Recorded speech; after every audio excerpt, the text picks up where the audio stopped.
За бүгдээрээ сайн байцгаана уу? Би 7 сарын 6-ны өдрийн мэндийн үргэлжлэлийг бие мах бодит гэх мэт төр зүрийн үзэгдэлд хамаатуулан энэ бол би гэсэн мэдрэмжийг гээдэг хүн бол зөвхөн тэнэг хүн л юм гэд боссон. Ингээд үргэлжлүүлээ. Үүнтэй адилаар сэтгэл нь анх эхлэлдээ ухамсар байсан бөгөөд сэтгэлийн хуурмаг шинж чанар үүрэг зогссны дараа дахин ухамсар болох болно. Тэгвэл яагаад дунд үед нь буюу яг одоо түүнийг өөрөөр нэрлэдэг байна вэ? Энэ бүх үзэгдлүүд нь зүүдний мэдрэмж, дэмээрэл, солиорлын үеийн үзэгдэл, согтуу хүний хий үзэгдэл, нүдний хуурмаг байдал, сэтгэл зүгээс шалтгаалсан өвчин, сэтгэл хөдлөлийн хямрал, сэтгцийн эмгэгийн үеийн байдал зэрэг шиг төр зүрийн л бодит байдалтай мэт санагддаг. Гэвч сэтгэл минь хайртай хүнээсээ салж байна гэсэн төсөөллөөсөө болж шаналж буй дурлагч шиг чи тэдэнд байнгын бодит байдлыг мэдрүүлсэн байна. Гэвч мэдээж энэ бол чиний буруу биш. Чамайг миний сэтгэлийг бодит оршихуй гэсэн ойлголттой зуурласаар байгаа миний л буруу юм. Энэ бүхэн нь хуурмаг үзэгдэл болохыг би ухаарах үед чи сэтгэл биш үүнээс чанагш болох бөгөөд мэдрэхүйн туршлага гэх мэт бүх дурсамжууд эцэслэх болно. Сэтгэл өөрийгөө танин мэдэж, өөрийгөө хязгаарлах, сэтгэлийн нөхцөлдмөл байдал орхих үед оюун ухаан өөрийнхөө будмал өнгөнөөс чөлөөлөгдөж өөрийн жинхэнэ мөн чанар болох ухамсартай амардаг. Сэтгэл бүхий л хэсгүүдээ өөртөө цуглуулан цэвэр ухамсарын галд өөрийгөө үргэл болгох үедээ ариусж үхшгүй мөнхийн хутгийг олдог билээ. Өнөөдрийн мэдлэг 7 сарын 7 сэтгэл үгүй болвол бие махбод хийгээд түүний хүсэл хандлага дагаад үгүй болдог. Харин бие махбод устгахад сэтгэл устдаггүй. Тиймээс хүн сэтгэлийг үгүй хийх хэрэгтэй.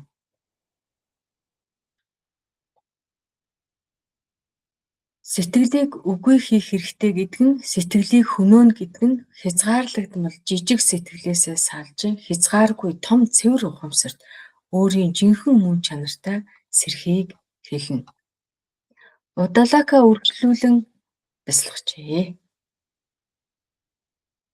Сэтгэл биеийг өөрөөсөө тусдаа болохыг ухаарч өөрийн нөхцөлдмөл байдлаа үзэл баримтлуудаа орхиж өөрийнхөө төр зүрийн тогтворгүй шинж байдлаа танин мэдсэн цагт тэрээр ялан дэлдэг. Сэтгэл бие хоёр бие биенээ дайсан юм.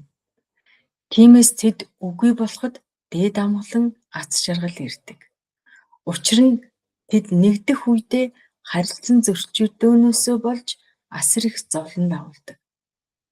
Сэтгэл нь өөрийн бодлын хүчээр биеийг төрүүлдэг бөгөөд биеийг бүхий л амьдралын туршид өөрийнхөө сэтгэлийн уу гашуугаар тижээдэг. Ийхүү уу гашууд тарчлан зовсон бие нь сэтгэлийг эргээд устгахыг хүсдэг. Энэ ертөнцид найз ч үгүй, дайсан ч үгүй, бидэнд таашаал өгдөг зүйлийг бид найзаа гэж үздэг, харин бидэнд өвдөлт зовлон авчирдаг зүйлийг дайснаа гэж үздэг. Ийхүү сэтгэл болон бие нь үргэлжид харилцан бие биенээ устгахаар тэмцэлдэж байхад хүн яаж аз жаргалтай байх юм бэ? Сэтгэлийг устгаснаар л аз жаргал бий болж чадна. Тиймээс би өдөр бүр гүн нойрондоо сэтгэлийг устгахыг оролддог. Гэвч өөрийгөө танин мэдэх үед хүрэх хүртэл хүн өөрийн мэдлгүй нэгнийхээ хүчийг нэмэгдүүлж тэд нийтлэг зорилгын төлөө хамтран ажиллаж байгаа мэт харагддаг. Яг л ус гал хоёр хоорондоо харж боловч нэгэн нийтлэг зорилгын төлөө. Жишээлбэл хоол гал дээр хоол хийхдээ зүйрлэж байна. Тэгэхээр ийм нэгэн нийтлэг зорилгын төлөө хамтран ажилладагтай адилхан юм. Бодлын хүч болон сэтгэлийн нөхцөлмөл байдал зогсоход сэтгэл зогсдог. Сэтгэл зогсоход бие мөн адил үгүй болдог. Гэтэл бие махбод өгөхөд сэтгэл үгүй болдоггүй. Тиймээс хүн сэтгэлийг хөнөөхийн төлөө хичээх хэрэгтэй. Сэтгэл бол бодлын хэлбэрүүд нь мод, хүсэл тачаал нь орон өвсөн болсон ой шугуутай адил юм. Эдгээрийг устгаснаар би дээд амгаланд хүрнэ. Сэтгэл үгүй болоход бие мах цус гэх мэтээс бүрдсэн бие оршин байх эсэх нь надад хамаагүй болно. Би бол бие биш гэдэг нь тодорхой. Учир нь цогцос үйл ажиллагаа явуулдаггүй шүү дээ. Өөрийгөө танин мэдхгүй байгаа газарт сэтгэлч, мэдрэхүйч, хандлага ба зуршилч байдаггүй. Би тэрхүү дээд төлөвт хүрсэн. Би ялагч болон тодорсон. Би нирванд хүрсэн.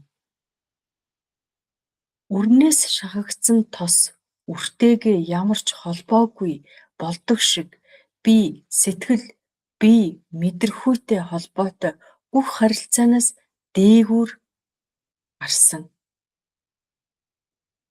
Одоо миний хувьд сэтгэл, бие, мэдрэхүй бол зүгээр л тоглоом юм. Ариун, цэвэр байдал, бүх хүслээ бүрэн гүйцэлдүүлэх, бүгдд нь нөхөцөг хандах, үнэн шударга байдал, мэргэн ухаан, амар амгалан ба төгс аз жаргал, дээд уужим сэтгэл, гэрэлтсэн байдал, нэгэн үзүүрт төвлөрөл, сансар огторгон нэгдлийн ухаарал, айдсаас ангижрах, хуваагдмал үгүй ухамсар, хажуудалгүй байдал, эдгээр нь миний байнгын хамтрагчид юм. Бүх цаг үед хаа сайгүй бүх зүйл ямар ч хэлбэрээр тохиолдож байдаг тул тааламжтай ч бай, тааламжгүй ч бай, ямарваа нэгэн зүйл рүү тэмүүлэх эсвэл түүнээс дургуйцах хандлага надад үгүй. Бүх төөрөгдөл эцэслэж сэтгэл үгүй болж бүх муу бодол алга болсон тул би өөрийн жинхэнэ биедээ амар тайван оршиж байна.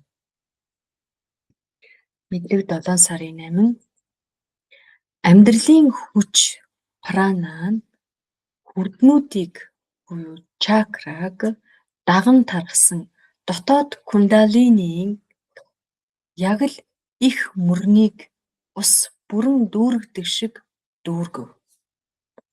Васиста инхүү өргөжлөөлөө. Тэгээд мэргэн удалака хагас аниастай нүдтэйгэр бадам линхай завилгаагаар сууж бясалгав. Тэрээр дээд төлвийг хайрладаг хэмээх ариун үгийг дуудав. Тэрээр мийг дуудахдаа түүний чичиргийн толгойн оройг хүртэл түүний бүх оршихуйг дүүргэхээр тийм байдлаар уянгалуулсан юм. Дуудлагынхаа эхний хэсэг болгоно тэрээр амьсгалаа бүрэн гаргав. Түүний амьдралын хүч биеийг нь орхин гарч цэвэр ухамсарын орон зайн хэмжүүрт хэсүүчлэн явах мэт байлаа.